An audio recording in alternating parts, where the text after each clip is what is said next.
বিসমিল্লাহির রহমানির রহিম। আমি আল মেহেদি, বিজ্ঞানী আক্কাসুদ্দীন। আজকে আমার আলোচনার বিষয়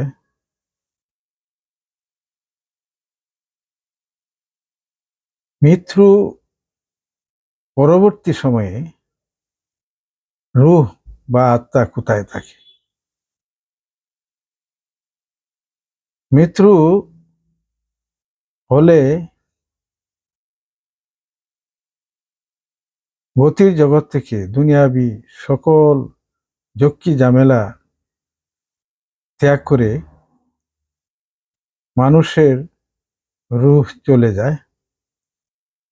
পৃথিবীতে শুধু তার দেহ, নিতর দেহ পড়ে থাকে, যে দেহকে আমরা মুসলমানরা কবর দিয়ে থাকি, হিন্দুরা শ্মশানে জ্বালিয়ে দেয়।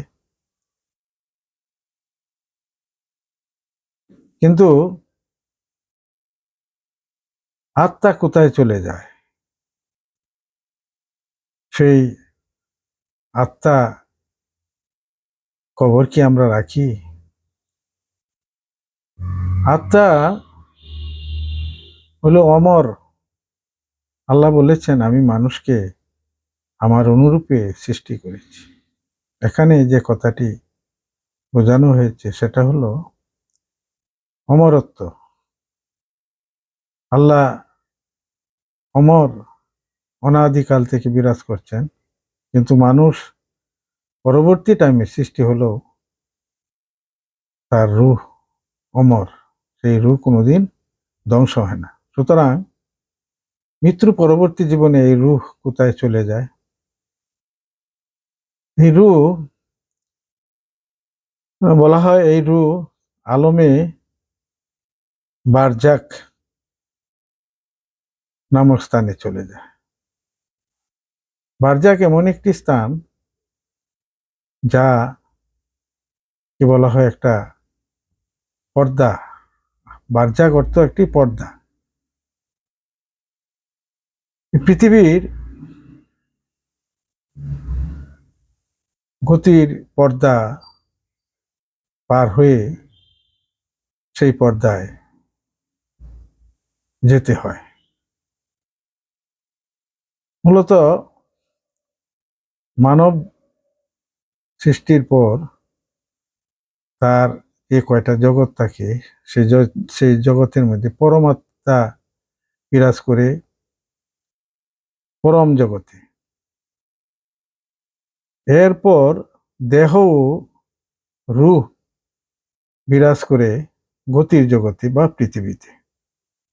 তারপর দেহ থেকে রূহ চলে গেলে সে চলে যায় আলমে বারজাকে। সেটাও এমনই একটি স্থান। অনেকে প্রশ্ন করে, আলমে বারজাক কোথায়? বিভিন্ন জন বিভিন্ন প্রশ্ন উত্তর দেন। মূলত সেই স্থানটি হলো এমন একটি স্থান, সেটি গতির জগৎ নয়, সেটি একেবারে স্থিতির জগৎ নয়। স্থিতির জগৎ হলো, গতিহীন জগৎ হলো হাসর পেরিয়ে, সবকিছু পেরিয়ে বেহেশত দুজক যে স্তরে আছে, সেই জগৎ হইল পরজগৎ। এই পরজগতে এবং পরজগৎ এবং গতির জগতের মাঝে যে জগৎটা, সেটা হলো আলমে বারজাক। বা এখানে গতিও নেই, আবার একেবারেই স্থির জগৎও নেই। দুইটা জগতের মাঝখানে এই জগৎটা বিরাজ করে। যেমন একটু উদাহরণ দেওয়া যায়, বেহেশত দুজকের মাঝে যে স্থানটি, সেটি হলো আরাফ। ঠিক তদ্রূপ, তুলনামূলক এমন না, তবু বলা যায় যে একটি মাঝামাঝি স্থান, পৃথিবী এবং পরজগতের মাঝামাঝি একটি স্থান হলো আলমে বারজাক। আলমে বারজাকের আবার দুটি স্তর আছে। একটি হলো ইল্লিন। এই স্তরে নেককার বান্দাদের আত্মা বিরাজ করে। আর আরেকটি স্তর হলো সিজ্জিন, যেখানে গুনাহগার বান্দাদের আত্মা বিরাজ করে। গুনাহগার বান্দাদের আত্মা সেখানে আযাব ভোগ করতে থাকে। দুনিয়ার ফেলে যাওয়া সময়ের প্রতি, আল্লাহকে না চেনার মানসিক দুশ্চিন্তা, তার দুনিয়াতে কামানো প্রতি বস্তুর কণা বা দুজকের কণা, সে যা দুনিয়া থেকে কামাই করে নিয়ে গিয়েছে, তার মাধ্যমে সে আযাব ভোগ করতে থাকে।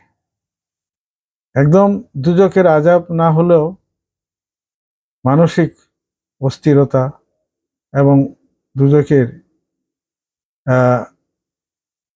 এক ধরনের তাপ, অসহ্য তাপ সে এখানেই ভোগ করতে থাকবে। আর ইল্লিনে যারা থাকবেন তারা পরম শান্তিতে থাকবেন, আনন্দে থাকবেন। তারা তাদের ইল্লিনে থেকে আত্মীয় স্বজনকে খুঁজবেন।